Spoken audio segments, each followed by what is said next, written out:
जो तमाम जो बीएलओ जिन्होंने आत्महत्या की, आरोपी ये लग रहे हैं कि वहाँ पर समाजवादी पार्टी के वोट काटे जा रहे हैं, तो उस दबाव में इस तरीके की घटना हुई है। जीरो टॉलरेंस की सरकार में इतना बड़ा करप्शन है और उस करप्शन में खुद मुख्यमंत्री जी से मिले हुए लोग शामिल हों। इस बार काफी कड़ी प्रतिक्रिया होगी आप लोग की विधानसभा में, ऐसा भी तमाम चर्चा चल रही है। क्या बड़े मुद्दे होने वाले हैं? एसआईआर की आड़ में एनआरसी करने का प्रयास किया जा रहा है, डिटेंशन सेंटर्स बना दिए गए हैं। क्या कहा जाए, सरकार भागती है सवालों से। सारे विधायक बोलना चाहते हैं लेकिन मौका मिलता नहीं है। यहाँ क्या पता 20,000 चुनाव से पहले दिए जाएं और ये कहा जाए कि अगर वोट नहीं दोगे तो तुम्हारी राशन, पेंशन और ये कॉलोनी वगैरह काट दी जाएगी, जिससे जनता डर जाए और जनता डर के मारे वोट दे दे। क्या कुछ बड़े मुद्दे आप लोग उठाने वाले हैं? आपके क्षेत्र के क्या बड़े मुद्दे होने वाले हैं? बहुत सारे मुद्दे हैं। स्वास्थ्य को लेकर के है, कोडीन जैसे जहर को लेकर के है, साथ ही साथ खाद नहीं मिल पा रहा है, बेरोजगारी बढ़ रही है, महिलाओं पे अत्याचार बढ़ रहा है।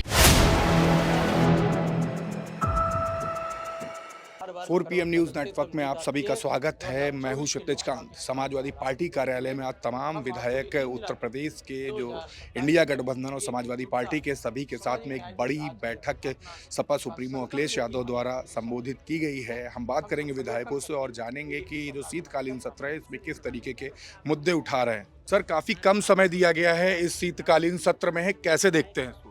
देखिए, सरकार, मैं कार्यमंत्रणा समिति की बैठक में था और जैसे सत्र की अवधि घोषित हुई, हमारे नेता विरोधी दल आदरणीय माधव सत पांडे ने पत्र लिखा संसदीय कार्य मंत्री को कि उत्तर प्रदेश देश का बड़ा राज्य है और ये चर्चा की अवधि बहुत कम है, आप इसे बढ़ाएं। आज वही हमने कार्यमंत्रणा समिति की बैठक में अनुरोध किया और कोट किया भारत के प्रधानमंत्री के उस वक्तव्य को कि जिसको हाल ही में प्रधानमंत्री जी ने संसद के परिसर से वक्तव्य दिया था कि जब संसद बाधित होती है या चर्चा नहीं हो पाती है तो किसी भी दल के युवा सांसदों वो कुंठित होते हैं कि उन्हें मौका नहीं मिला। हमने उस बात को, प्रधानमंत्री जी की बात को कोट किया कि आखिर आप 3 दिन के अंदर ही 403 लोगों को कैसे अवसर दे पाएंगे, और आपको इस समय कोई व्यस्तता भी नहीं है काम की। आपको सत्र की अवधि भी बढ़ाना चाहिए और चर्चा की भी अवधि बढ़ाना चाहिए, क्योंकि उत्तर प्रदेश के अंदर कोडीन सिरप को लेकर के जिस तरह से जनता में सवाल खड़ा हो रहे हैं, क्योंकि छोटी छोटी घटनाओं पर मुख्यमंत्री जी बुलडोजर चला देते हैं। आप सबके कैमरे के सामने ईडी ने क्या क्या बयान दिया। 2,000 करोड़ से ऊपर 7,000 से ज़्यादा कंपनियां इन्वॉल्व हैं। जब जीरो टॉलरेंस की सरकार में इतना बड़ा करप्शन है और उस करप्शन में खुद मुख्यमंत्री जी से मिले हुए लोग शामिल हों, तो ये सवाल तो विधानसभा का बनता है, क्योंकि हम विपक्ष जनता के सवाल को ही तो उठाएंगे। तो एक तरह से देखा जाए, चाहे वो सिरप का मामला हो, चाहे माइग्रेशन व्यवस्था को लेकर के लोक सेवा आयोग के सामने धरना हो रहा हो, या नियमित भर्तियां नहीं हो पा रही, आउटसोर्सिंग व्यवस्था, इन सारे सवालों पर विपक्ष एक बहस चाहता है और उसमें सरकार का जवाब चाहता है, लेकिन सरकार उस जवाब से भागना चाहती है, इसलिए लगातार सत्र की अवधि कम कर रही है। सर, छोटा सवाल और है। एसआईआर की प्रक्रिया चल रही है, बीएलओ ने कई आत्महत्या की, कई आरोप लग रहे हैं, सोशल मीडिया पर भी देख रहा हूँ। जो तमाम जो बीएलओ जिन्होंने आत्महत्या की, आरोपी ये लग रहे हैं कि वहाँ पर समाजवादी पार्टी के वोट काटे जा रहे हैं, तो उस दबाव में इस तरीके की घटना हुई है। सरकार प्रेशर बना रही थी उन बीएलओ पर। ये जो एसआईआर है, हमारी पार्टी का डेलीगेशन मिल करके निर्वाचन आयोग से कहा था कि इसकी अवधि बढ़ा दीजिए, क्योंकि उसमें खेती किसानी के बहुत काम थे, शादी बारात के भी काम थे, लेकिन सरकार ने माना नहीं। बीजेपी के कार्यकर्ताओं, नेताओं, मंत्रियों के दबाव के कारण, बड़े अफसरों के दबाव के कारण बीएलओ के ऊपर इतना प्रेशर डेवलप कर दिए, जिसके कारण बहुत से बीएलओ ने आत्महत्या कर ली, जिसकी लिस्ट है हमारे पास। 10 से ज़्यादा लोग हैं। तब जाकर के सरकार कहीं चेती और समय समय पे अब एसआईआर की तिथि को आगे बढ़ा रही है। क्या सर ये मुद्दा उठेगा विधानसभा? हाँ, निश्चित उठेगा, बहुत मजबूती के साथ उठेगा। विधायक जी, काफ़ी कम समय दिया गया है, शीतकालीन सत्र है, कोडिन का मुद्दा अभी आपके सपा सुप्रीमो ने उठा दिया है। क्या बड़े मुद्दे हैं आपकी विधानसभा, कौन से मुद्दे जो आप लोग उठाने वाले हैं? देखिए, पिछले 3 सालों से हम देख रहे हैं, लगातार हमारे पिताजी विधायक रहे, तो मैं देखता था 15-15 दिन, 1-1 महीना सदन चलता था। लेकिन आज जाकर के 2 से 3 ही दिन हो गया है। हमें लगता है 2-3 दिन में भी, हमको लगता है आने वाले समय में 1 ही दिन लगेगा। जिस तरह सरकार नहीं चाहती है कि हम लोग जो अहम मुद्दे हैं, जनहित के मुद्दे हैं, वो हम लोग सामने लाएँ, उनका वो जवाब दे नहीं पाएंगे, ना कभी ज़िंदगी में दिए हैं। जैसे मैंने कई बार बताया कि क्षेत्र की समस्याएं रहती हैं, पूछता हूँ कि क्या दिक्कतें हैं, तो उनका जवाब ऐसे आता है कि हमारे यहाँ काशी की पूड़ी बहुत फेमस है रायबरेली में। तो कहते विधायक जी आप काशी पूड़ी खाया करिए, इन सब चीज़ों के चक्कर में ना पड़ा करिए। तो इनका यही तात्पर्य है कि अहम मुद्दे जो हैं उनको आप भटका दो, जनता जो चाहती है उनको ना दो, प्रलोभन लालच प्रलोभन दे करके इन सब में फंसा दिया जाए। इस बार काफ़ी कड़ी प्रतिक्रिया होगी आप लोग की विधानसभा में, ऐसा भी तमाम चर्चा चल रही है। क्या बड़े मुद्दे होने वाले हैं? देखिए, आप कफ सिरप का मुद्दा देख रहे हैं, लोक सेवा आयोग जो आज उसमें आप देखिए क्या धांधली हुई है। तो मैं चाहता हूं कि पिछड़ों की राजनीति जो भारतीय जनता पार्टी ख़त्म करना चाहती है, पिछड़ों के लिए कभी कुछ ना करी है ना कभी करेगी। इसलिए इन सब मुद्दों को लेकर हम लोग सदन में जाकर के अपने क्षेत्र समेत इन मुद्दों को उठाएंगे और प्रयास भी करेंगे कि जनता जाने ज़रूर कि किस तरह भारतीय जनता पार्टी प्रलोभन दे करके आपको वोट लेती है। और जिस तरह बिहार में 10,000 रुपये दिए गए, यहाँ क्या पता 20,000 चुनाव से पहले दिए जाएं, और ये कहा जाए कि अगर वोट नहीं दोगे तो तुम्हारी राशन, पेंशन और ये कॉलोनी वगैरह काट दी जाएगी, जिससे जनता डर जाए और जनता डर के मारे वोट दे दे। तो विधानसभा सत्र के दौरान काफ़ी कम समय दिया गया, आज एक बड़ी प्रेस कॉन्फ्रेंस भी हुई है। क्या कुछ बड़े मुद्दे होने वाले हैं, और जो समय कम है सत्र का शीतकालीन, इस पर क्या कहेंगे?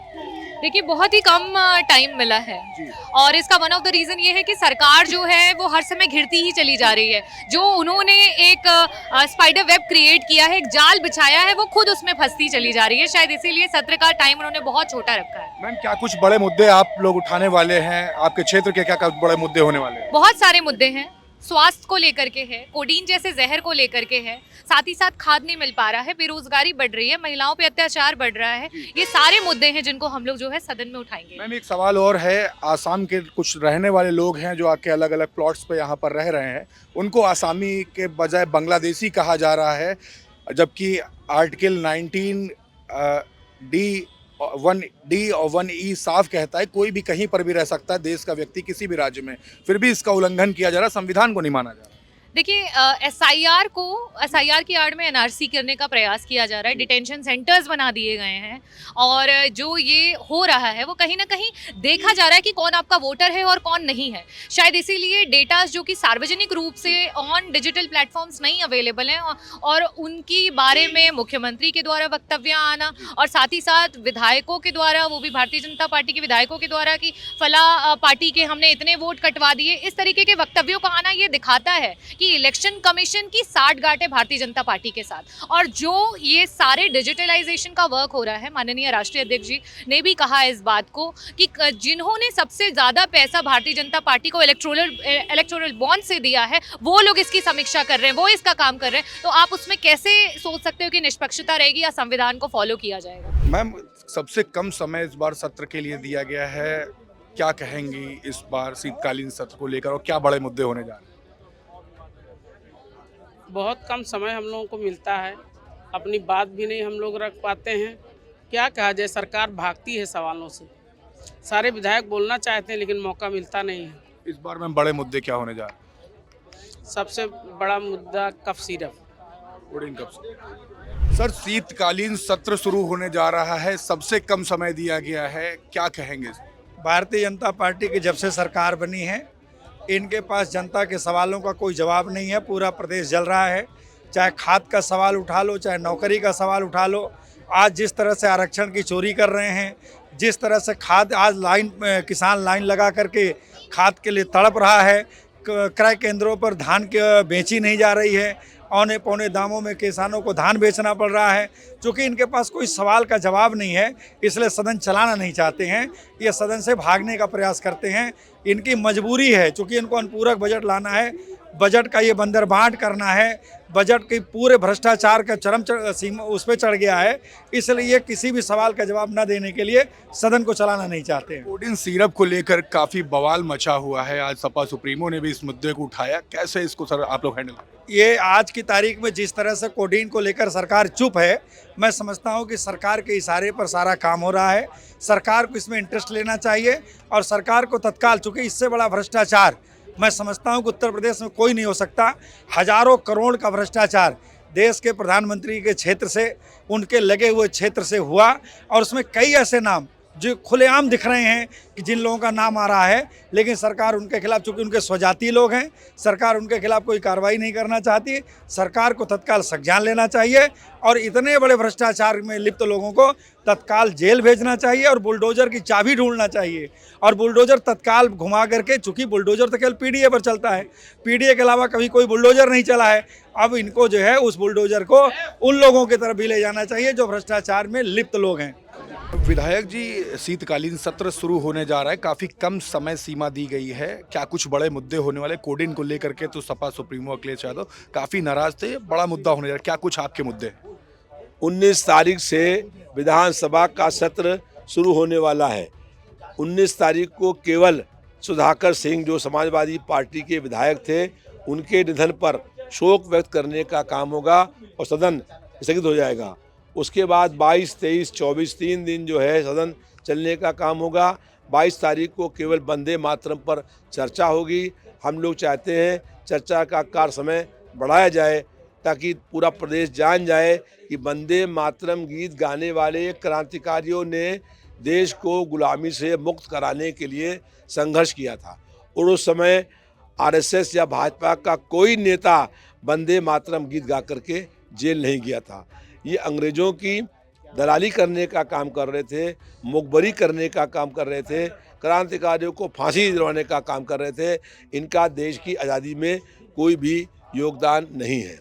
विधायक जी, एसआईआर प्रक्रिया चल रही है, आपने अपने क्षेत्र में भी तमाम पीडीए प्रहरियों के साथ में ग्राउंड स्तर पर उतरे, कई बूथों पर गए, वोटों को लेकर काफ़ी आरोप लग रहे हैं। आपके मध्य विधानसभा या अन्य विधानसभा लखनऊ की आपने लोकसभा चुनाव भी लड़ा है, कई आरोप लग रहे हैं कि वोट कट रहे हैं, कई जगह बुलडोज हो गया, वो लोग कई जगह पलायन कर गए, वहाँ पर भी उनके फॉर्म नहीं भरे जा रहे। कैसे इसको हैंडल करेंगे और क्या ये मुद्दा विधानसभा सत्र में उठाया जाएगा? एसआईआर लागू करके चुनाव आयोग और भारतीय जनता पार्टी ने बड़े पैमाने पर जो है वो जनता के वोट काटने का काम किया है।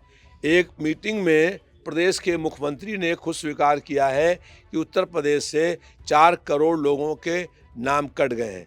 इससे स्पष्ट है कि मुख्यमंत्री और चुनाव आयोग मिल करके वोटर लिस्ट में नाम कटवाने का काम कर रहे हैं।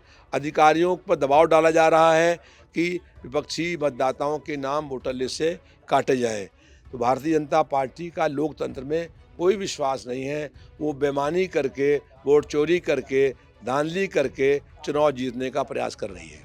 बहुत बहुत धन्यवाद। तो आप आज एक बड़ी प्रेस कॉन्फ्रेंस थी, सपा सुप्रीमो अखिलेश यादव ने तमाम विधायकों के साथ एक बड़ी बैठक की है। शीतकालीन सत्र शुरू होने जा रहा है, काफ़ी कम समय सीमा दिया गया है। तमाम विधायकों से हमारी बात हो रही थी, सभी ने अपनी बात हमारे बीच में रखी। रिपोर्ट कैसी लगी आप वो कमेंट बॉक्स में लिखें और जुड़े रहे 4 PM न्यूज़ नेटवर्क के साथ। ग्राउंड रिपोर्ट के लिए मैं हूं क्षितिज कांत, कैमरा पर्सन शुभम के साथ 4 PM न्यूज़ नेटवर्क के लिए। धन्यवाद।